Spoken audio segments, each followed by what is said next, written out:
I don't know if I might have misunderstood you.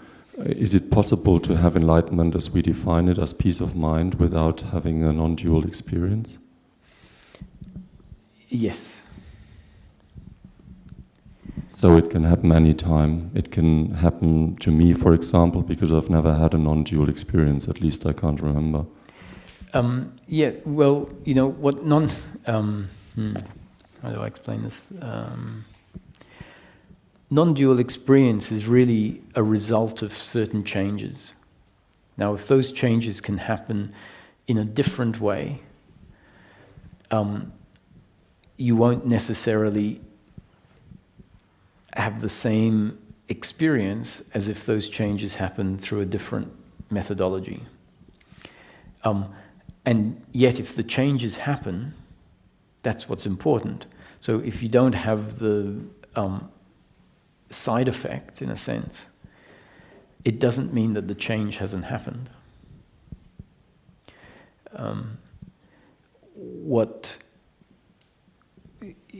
Like following on from what I said this morning, it's really about learning how to think in a healthy manner, let's say. And we haven't really been taught by life. When we develop, we don't develop in a way that we think in a very healthy manner. I don't mean the content of the thought. I mean the something much more fundamental. The functioning of our thinking, where we see certain things as relative rather than absolute, and not make the mistake of thinking something relative is absolute. Those are the real changes that make the real difference. And one of the biggest changes in that regard is to not be continually stuck in between interconnected opposite concepts, which is how the human thinking has been developed, is that we find a point on a spectrum and say, this is right. And then anything that is away from that point is wrong.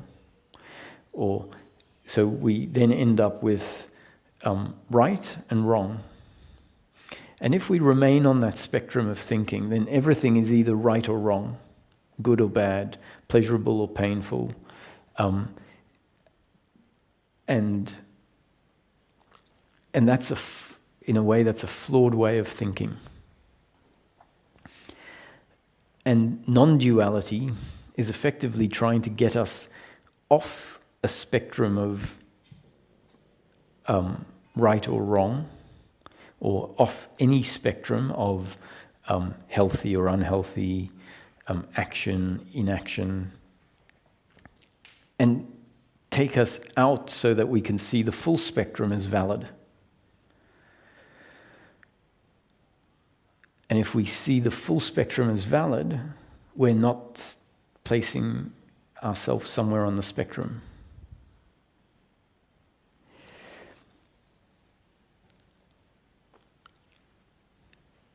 And when you think about it, what non-duality is saying is everything is. So relate to it as if it's all valid. That's when it says it's all a creation and there is no right or wrong. It's saying the creation is fundamentally correct as it is, and it's a creation of interconnected opposites, of duality, of big and small, hot and cold, male and female, health and disease, wealth and poverty. And if we are gravitating towards one half of what is, so let's say the good but not the bad, we're validating one half of what is. So we're creating a separation where there really is none. And so non-duality is trying to get the brain to see the experience and relate to the experience differently.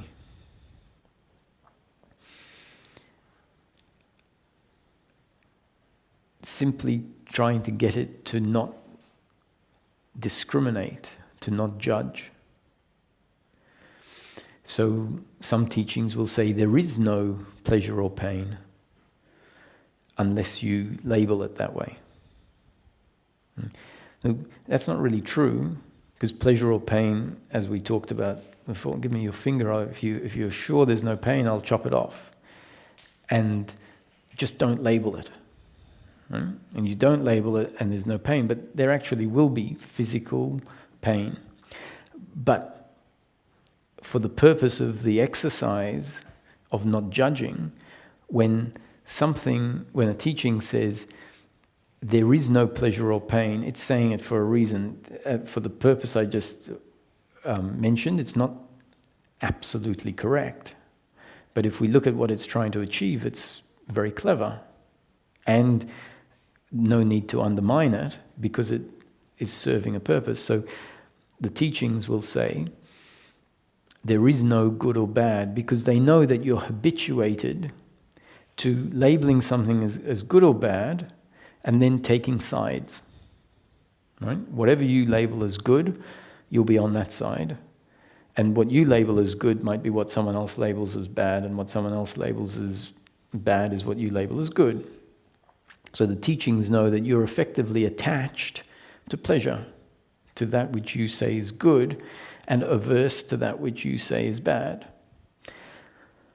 So how do you undermine the attachment? Either you take a methodology that undermines attachment a different way, or you say, well, in order for the brain to be attached, it first has to label something as good or bad.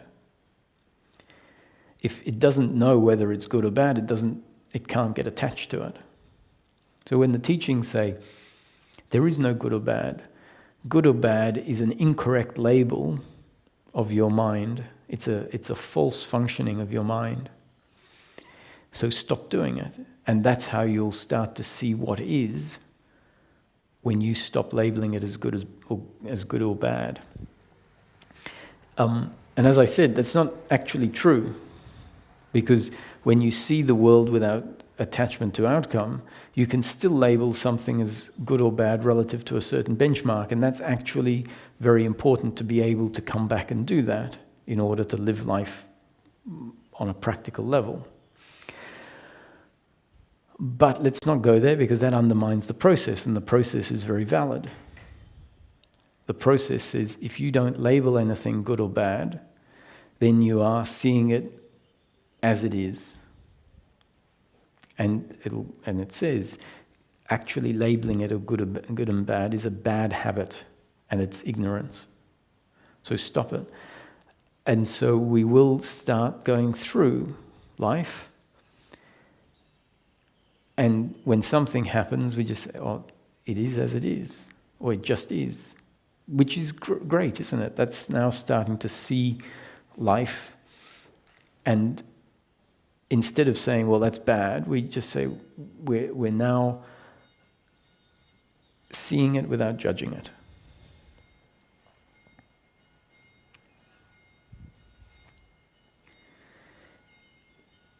And if we keep doing that, what we find is that our attachment habit can't function, because it functions when we label something as good or bad.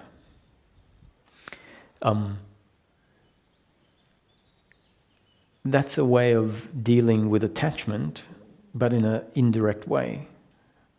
Because the problem isn't really labeling something good or bad. The problem is the attachment to it. But breaking the attachment habit without doing it the way that I've just described can be very hard. So the teachings say, okay, let me take away the mental function by saying that it's ignorance. Let me take that mental function away, and if I take that mental function away, which really is manipulating the brain function, once we've manipulated the brain, the attachment can't kick in.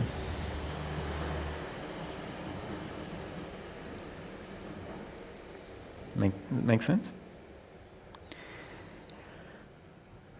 At some point, the process needs to deal with the attachment issue. Otherwise, we have to spend our life in a manipulated state where we just keep saying, where we suspend a faculty of discernment. And the faculty of discernment is actually a very healthy faculty.